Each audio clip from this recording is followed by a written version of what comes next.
కేరళలో ప్రాణాంతకమైన brain eating amoeba గురించి చర్చ జరుగుతుంది.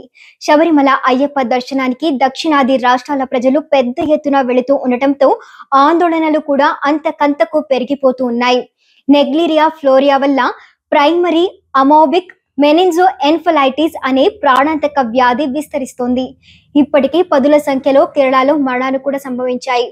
వీటిలో 3 నెలల శిశువు, 52 ఏళ్ల మహిళ కూడా ఉన్నారు.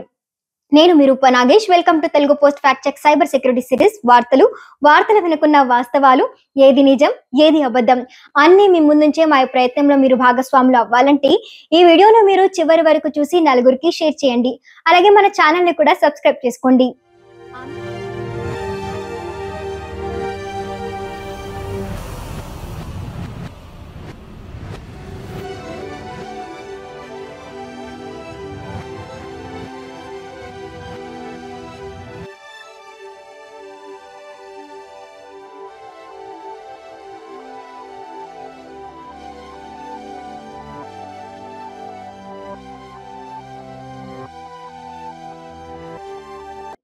అమీబా మెదడులోకి వెళ్లి బ్రెయిన్ ని తినేస్తూ ఉంటుంది. ఏదో ఒక రోజున ప్రాణం పోతుంది. ఈ అమీబా చెరువులు, నీటి కాలువలు, స్విమ్మింగ్ పూల్లలో ఎక్కువగా తిరుగుతూ ఉంటుంది. వేసవిలో వేడి, వర్షాకాలంలో తేమ పెరిగినప్పుడు ఇది ఎక్కువగా వ్యాపిస్తుంది. కేరళలో మొదటి మరణం 2016లో అలప్పజులో నమోదైంది. అంతకు ముందు 1971లో భారతదేశంలో మొదట కేసు రికార్డ్ అయింది. 2023 నుండి కేసులు భారీగా పెరుగుతూ ఉన్నాయి. వాతావరణ మార్పులు, కాలుష్యం వల్ల ఈ కేసులు పెరుగుతున్నాయని నిపుణులు అంచనా వేస్తూ ఉన్నారు. నెగ్లీరియా ఫౌలేరీ కేసులు పెరుగుతున్నందున పలు రాష్ట్ర ప్రభుత్వాలు శబరిమల యాత్రికులకు కొత్త భద్రతా సలహా జారీ చేసింది. భక్తులు నిలిచిపోయిన నీటి విషయంలో జాగ్రత్తగా ఉండాలని హెచ్చరించింది. ఈ ఇన్ఫెక్షన్లు చాలా అరుదుగా ఉన్నప్పటికీ ప్రాణాంతకమని ఆరోగ్య అధికారులు చెబుతూ ఉన్నారు. నవంబర్ మధ్య నుండి జనవరి మధ్య వరకు జరిగే శబరిమల యాత్రకు వేలాది మంది సిద్ధమవుతుండగా కర్ణాటక అధికారులు యాత్రికులకు ఈ ప్రమాదాలను అర్థం చేసుకోవాలని, ముందస్తు లక్షణాలను గుర్తించాలని, జాగ్రత్తలు తీసుకోవాలని కోరుతూ ఉన్నారు.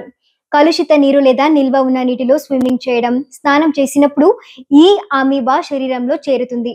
తర్వాత అల్వియరీ నరాల ఆధారంగా మెదడును చేరుతుంది. అక్కడి జీవ కణాలను నాశనం చేస్తుంది.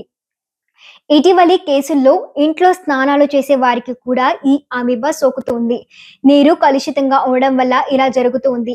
ఈ వ్యాధికి వ్యాక్సిన్ అయితే లేదు, కానీ ఇన్సిలికో వ్యాక్సిన్ డిజైన్ పరిశోధనలు జరుగుతూ ఉన్నాయి. చికిత్సకు మెల్టోఫోజిన్, ఆంఫోటెరిజిన్ బి వంటి మందులు ఉపయోగిస్తూ ఉన్నారు. ఈ అమీబా బాడీలో చేరిన 2 నుండి 15 రోజుల తర్వాత మొదటి రోజుల్లో తలనొప్పి, జ్వరం, వాంతులు, బొబ్బలు, కళ్ళు ఎర్రగా మారడం, గొంతు నొప్పి వంటివి కనిపిస్తాయి. తర్వాత మెడ బిగుసుకుపోవడం, గందరగోళం, మూర్ఛలు, మాటలు తడబడడం వంటి తీవ్ర లక్షణాలు వస్తాయి. ఇవి కనిపించిన తర్వాత 5 రోజుల్లో మరణం సంభవిస్తుంది. ప్రపంచ వ్యాప్తంగా మరణాల రేటు 97% ఉంది. కేరళలో 24% మరణాలున్నాయి. త్వరగా గుర్తించడం, చికిత్సలు చేయడం వల్ల మరణాలను ఆపవచ్చని నిపుణులు చెబుతూ ఉన్నారు. గోరువెచ్చని నిల్వ నీటిలో స్విమ్మింగ్, డైవింగ్ చేయకూడదని, ముక్కుకు క్లిప్పు ఉపయోగించాలి లేదా తలను నీటి మీద ఉంచాలని తెలిపారు. లక్షణాలు కనిపిస్తే తక్షణం డాక్టర్ను సంప్రదించాలని తెలిపారు. శబరిమల పరిసరాల్లోని నదులు, సరస్సుల్లో, వాటర్ ఫాల్స్, ముఖ్యంగా పంపా నదిలో స్నానం చేయడం వల్ల బ్రెయిన్ ఈటింగ్ అమీబా సోకే అవకాశం ఉంది. కేరళ ప్రభుత్వం ఇప్పటికీ పలు ప్రాంతాల్లో వార్నింగ్ బోర్డులను కూడా ఉంచింది.